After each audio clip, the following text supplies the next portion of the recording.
When I was 15, my family dumped me like trash to go on a Christmas cruise without me. The Christmas I realized I didn't matter. I was 15 years old when I learned that being part of a family doesn't always mean being loved.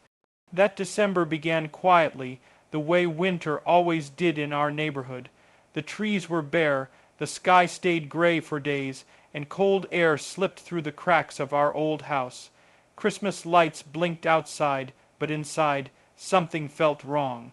I just didn't know what it was yet. It started with the suitcases. At first there was one near the stairs, then another by the door, big, expensive ones, the kind we only used when we traveled somewhere special. My little brother kept rolling them across the floor, laughing. My sister spent hours on her phone, smiling at things she wouldn't explain. Whenever I walked into the room, the talking stopped. I tried to ignore the feeling in my chest. I told myself I was imagining things. Families don't hide things from each other, right? One night, while my mom wrapped gifts at the dining table, I finally asked, "Why are there suitcases everywhere?" She didn't look up. "We're going on a trip." My heart jumped. Where? A Christmas cruise. I froze. A cruise. I had never even been on a plane before. My mind filled with images of blue water, bright lights, and families laughing together. "When?" I asked. "Tomorrow morning." I waited for her to smile, for her to say pack your things, for her to say you're coming too. She didn't, so what about me? I asked softly. She finally looked at me, her eyes cold and tired. "You're staying home." I laughed, thinking it was a joke. "That's not funny." "It's not a joke," she replied. "You're old enough to take care of yourself." My dad, sitting on the couch, added, "We've already decided." I felt my throat tighten. "But it's Christmas." My mom sighed like I was being annoying. "You've been difficult all year. This is the consequence." Difficult, that word echoed in my head. I wanted to ask what I had done that was so terrible. I got good grades. I stayed out of trouble. I never asked for much, but I knew better than to argue. Arguing only made things worse in our house. That night, I lay in bed listening to my family laugh downstairs while they packed. I heard them talk about fancy dinners, ocean views, and shows on the ship. No one knocked on my door. No one asked how I felt. I stared at the ceiling until my eyes burned. The next morning, the house was full of movement. Perfume, excitement, rushed footsteps. My siblings hugged my parents. My mom reminded me to lock the doors. My dad handed me a few bills for emergencies. He said, "No hug, no goodbye." The door closed behind them. And suddenly the house was silent. I stood there, staring at the empty hallway, realizing something terrifying. They had left me behind without a second thought. I walked through the house slowly. Every room felt colder. The Christmas tree blinked in the corner like it was mocking me. Under it were presents labeled with everyone else's names. None had mine. I sat on the floor and hugged my knees to my chest. I kept asking myself the same question over and over. If my own family could leave me so easily, did I really matter at all? That was the Christmas everything changed. Christmas morning in an empty house, I didn't sleep much that first night. Every sound in the house felt louder without my family in it. The refrigerator hummed like it was breathing. The heater clicked on and off. Somewhere outside, the wind scraped against the windows. I kept the light on because the darkness felt too heavy, like it might swallow me whole if I let it. When I finally fell asleep, it was only for a few hours. I woke up on Christmas morning to silence. No one shouting, "Wake up!" No smell of food cooking, no music playing. For a moment I forgot. I stretched in bed and waited for footsteps in the hallway. When none came, reality hit me all over again. I was alone. I got up slowly and walked into the living room. The Christmas tree was still there, lights blinking softly. It looked beautiful, too beautiful for how empty the house felt. I stood in front of it for a long time, just staring. Under the tree were neatly wrapped gifts. I knelt down and read the tags: Mom, Dad, my sister, my brother. There was nothing with my name on it. My chest tightened so badly it hurt to breathe. I sat down on the floor and pressed my forehead against my knees. I told myself not to cry. Crying wouldn't change anything, but my eyes burned and tears slipped out anyway, falling silently onto the carpet. I checked my phone. No messages, no calls, no Merry Christmas. I opened social media hoping, stupidly, that maybe my parents had posted something and tagged me. Instead, my feed was full of smiling families in matching pajamas, kids opening presents, parents hugging their children. I turned the phone off and tossed it onto the couch. The kitchen felt strange without noise. I opened the fridge. It was half empty. A carton of milk, some leftovers, a few slices of bread. No special Christmas food. No thought put into it. I poured myself a bowl of cereal and ate it standing up, staring out the window. Across the street, my neighbors were loading gifts into their car, laughing. Someone waved at me through the glass. I waved back automatically, then stepped away so they wouldn't see my face. After breakfast, I didn't know what to do. Christmas had always been planned for me. There was always somewhere to be, something to open, someone telling me where to sit or what to eat. Now there was nothing, just hours stretching endlessly in front of me. I turned on the TV hoping the noise would help. Every channel showed the same thing. Happy endings, perfect families, warm hugs. I flipped through channels faster and faster until I shut it off again. The quiet came rushing back. By afternoon, the house felt colder, even though the heater was on. I wrapped myself in a blanket and sat on the couch, staring at the door like maybe someone would come back through it. They didn't. I tried calling my mom straight to voicemail. I tried my dad. No answer. I left a message I didn't even remember recording. My voice sounded small and embarrassed, like I was apologizing for existing. The rest of the day blurred together. I wandered from room to room, touching things just to feel something. My parents' bedroom smelled like my mom's perfume. My siblings' rooms were messy and full of life. My own room felt like a place someone stayed temporarily, not a place that mattered. That night I ate a can of soup for dinner. I sat at the dining table alone, the chair across from me empty. I kept glancing up, half expecting someone to walk in and tell me this was all a misunderstanding. It wasn't. I went to bed early, not because I was tired, but because being awake hurt too much. The next day wasn't any better. The excitement of Christmas was gone, and what was left behind was something worse: neglect. I realized then that they hadn't just left me for one day. They had left me for an entire week. I started counting food: 3 slices of bread, half a jar of peanut butter, 1 more can of soup, some pasta. I felt stupid for not checking earlier. I felt stupid for trusting that they had planned properly. They hadn't. I tried to make myself small, like if I needed less, I wouldn't feel so scared. On the 3rd day, something inside me changed. I woke up and didn't cry. That terrified me. I moved through the house like a shadow, doing chores that didn't need to be done. I washed dishes that were already clean. I folded laundry that wasn't mine. I needed to feel useful, like my presence had a purpose. At night, I lay in bed staring at the ceiling, wondering how my family could enjoy themselves knowing I was here alone, wondering if they even thought about me at all. That was when I understood something painful and important. They hadn't forgotten me. They had chosen to leave me, and that hurt more than being alone. The knock that saved me, the knock on the door, came when I least expected it. I had been sitting on the living room floor, my back against the couch, staring at nothing. The TV was off. My phone was face down beside me.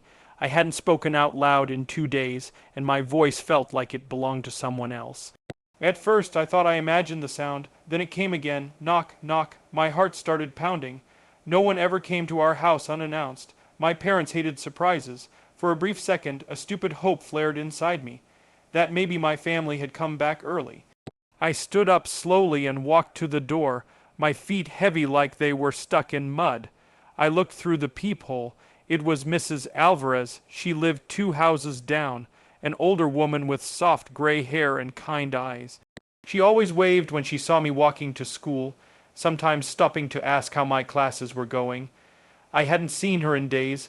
I opened the door a crack. "Oh," she said gently, smiling, "there you are."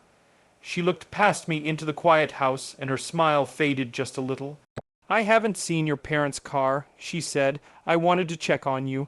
I didn't know what to say. The words crowded my throat, pushing against each other. For a moment I thought I might lie. I almost did. There, on a trip, I said. Her eyes stayed on my face, not judging, just noticing. And you, she asked softly, you're here alone. Something broke inside me. I nodded. She didn't gasp. She didn't ask why. She simply put her hand on my shoulder and said, do you want to come next door for a bit? I made too much soup. I don't remember closing the door behind me. I don't remember walking to her house. I just remember sitting at her small kitchen table, holding a warm bowl with both hands like it was the most precious thing in the world. Her apartment smelled like garlic and bread and something sweet. There were family photos on the walls, birthdays, graduations, messy group pictures full of laughter. The kind of pictures we never took at my house. You must be hungry. She said I was, but more than that, I was tired. She didn't rush me. She didn't interrogate me. She let the silence be comfortable. When I finally started talking, the words poured out like they'd been waiting. I told her everything about the cruise, about being left behind, about Christmas morning, about the empty fridge and the quiet house. I expected pity or shock or anger. Instead, she listened. When I finished, she reached across the table and squeezed my hand. I'm sorry, she said, that should never have happened to you. Those words hit harder than anything else, because no one had ever said that to me before. She invited me to stay for dinner, then for dessert. Then she sent me home with leftovers wrapped carefully in foil, like she was sending me off with something valuable. You're always welcome here, she said, anytime. That night, for the first time since my family left, I slept deeply. Over the next few days, Mrs. Alvarez checked on me every morning. Sometimes she brought food, sometimes she just sat with me. Her grandchildren visited, loud and messy and full of life. They asked me questions like I mattered. What's your favorite subject? What music do you like? Do you want to play a game? No one had asked me those things in a long time. I laughed, truly laughed, for the first time all week. One evening, as we washed dishes together, she said something that stayed with me. Family isn't just who you're born to, she said. It's who shows up when you need them. I thought about that a lot. When my parents finally came back, the house filled with noise again. Suitcases rolled across the floor. My siblings talked loudly about the ship, the food, the shows. My mom complained about unpacking. No one apologized. No one asked how I was. My dad glanced at me and said, everything okay? I nodded. But it wasn't the same nod as before. Something inside me had shifted. I had seen what kindness looked like. I had felt what it meant to be cared for even briefly. And once you feel that, you can't unfeel it. That night, lying in my bed, I realized something important. Being left behind hurt, but being seen, even by one person, changed everything. The day I found my voice when school started again after the holidays, everything felt different, even though nothing had changed. The hallways were loud, lockers slammed, teachers complained about late homework. Life moved on like Christmas had been normal for everyone except me. I walked through the school doors feeling older than I had a few weeks earlier. Like something inside me had hardened. I wasn't just tired. I was aware of how easily people could look past you. Aware of how quiet pain could be. Hey, how was your Christmas? Someone asked casually as I passed. The question stopped me in my tracks. Normally, I would have smiled and lied. I would have said good or fine or same as always. But something inside me refused. I was alone. I said, they blinked. What? My family went on a cruise, I added calmly, without me. The words felt strange coming out of my mouth, heavy but also freeing. The person stared at me like they didn't know what to say, then muttered something and walked away. I didn't feel embarrassed. I felt honest. Over the next few days, the question came up again and again. Teachers asked, classmates asked. Each time, I told the truth, not angrily, not dramatically, just plainly. I was left home alone for Christmas. People started looking at me differently. My English teacher, Mrs. Coleman, was the first adult who really noticed. After class one day, she asked me to stay behind. Are you okay? She asked gently. I hesitated. My instinct was to protect my parents, to minimize everything. That habit ran deep. But then I thought of Mrs. Alvarez, of her kitchen, of her saying that should never have happened to you. So I told Mrs. Coleman the truth. Her face tightened, not with anger at me, but concern. "That's not acceptable," she said quietly. The next day I was called into the school counselor's office. I sat in the chair, hands folded tightly in my lap, feeling like I was in trouble even though I hadn't done anything wrong. The counselor asked careful questions: how long I'd been alone, whether there was enough food. If I felt safe, I answered honestly. 2 days later, my parents got a call from the school. That night, the house exploded. "How dare you tell people our business?" My mother shouted, pacing the living room. Do you have any idea how that makes us look? My dad stood with his arms crossed. "You embarrassed us." I stood there, my heart pounding. But I didn't shrink. I told the truth. I said, "That was discipline." My mother snapped. "You deserved it." Something snapped inside me then. Not loudly, but permanently. "No," I said. My voice shook, but I didn't stop. Being left alone without enough food isn't discipline. It's neglect. The word hung in the air like broken glass. My parents stared at me like I had spoken another language. "Where did you learn to talk like that?" My dad demanded. "I learned it from being alone." I said. They grounded me, took my phone, yelled more.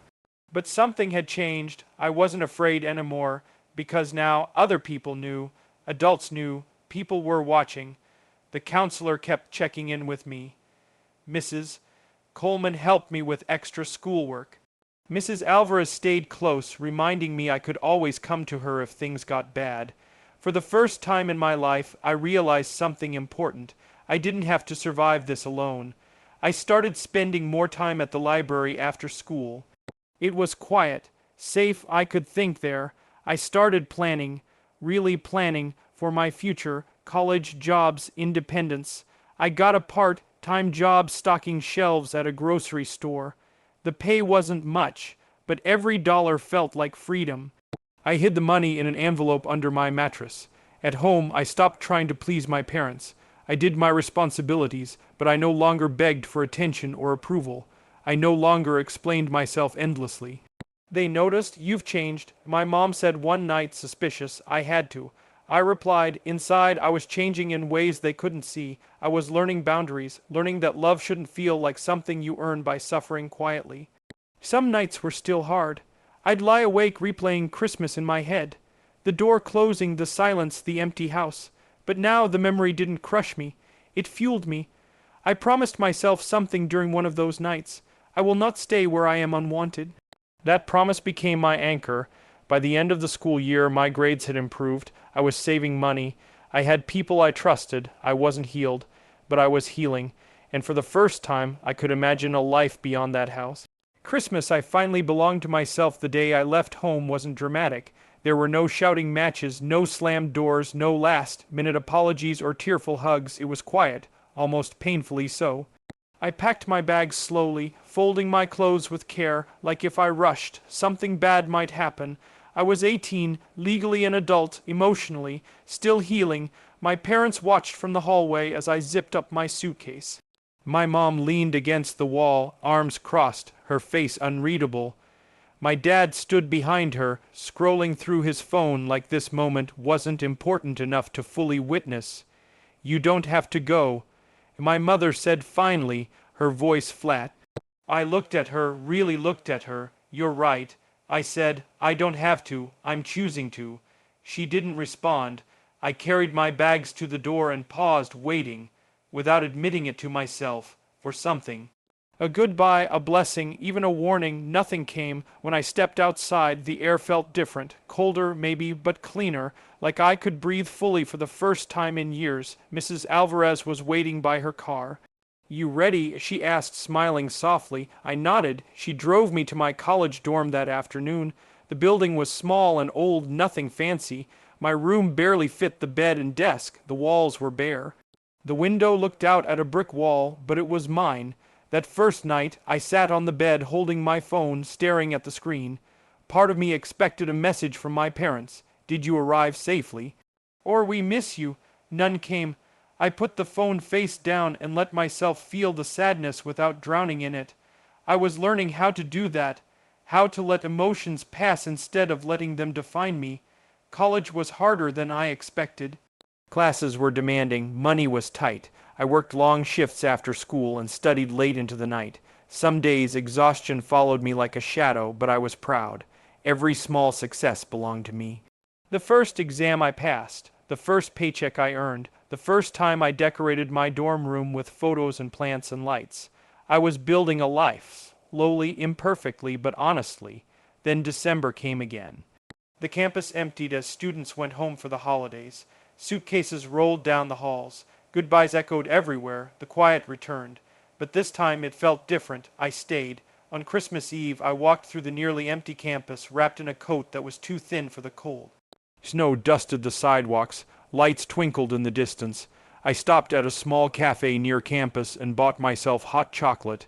It wasn't fancy. The cup burned my hands. The whipped cream melted too fast. But it was warm. That night I sat alone in my dorm room with a tiny plastic tree I'd bought for $5. I hung cheap ornaments on it, each one slightly crooked. I laughed quietly when it fell over and I had to prop it against the wall. I wasn't surrounded by family, but I wasn't abandoned either. My phone buzzed. A message from Mrs. Alvarez. Merry Christmas. I'm proud of you always. I stared at the screen, my chest tight, tears slipping down my face. Then I smiled. My parents didn't message, and for the first time that didn't destroy me, because somewhere along the way I had learned something powerful. Their silence no longer defined my worth. I made myself dinner that night. Simple pasta with sauce from a jar. I played music softly. I opened a small gift I'd wrapped for myself, a notebook with blank pages. On the first page I wrote, I survived, I'm still here. I thought about the 15-year-old version of me, the one standing in the doorway, watching their family leave for a Christmas cruise without them, the one who thought being left behind meant being unlovable. I wished I could tell that kid something. I wished I could say, this won't be the end of your story. Years later, people sometimes ask me about my family. I answer honestly but briefly. I don't carry bitterness the way I used to. I don't carry shame either. I carry understanding. Some people don't know how to love properly. Some families break quietly. Some wounds don't bleed, but they still hurt. But I also know this. Being abandoned didn't break me. It taught me how to build myself from nothing. And every Christmas since, no matter where I am, I make one promise to myself: I will never leave myself behind again. The end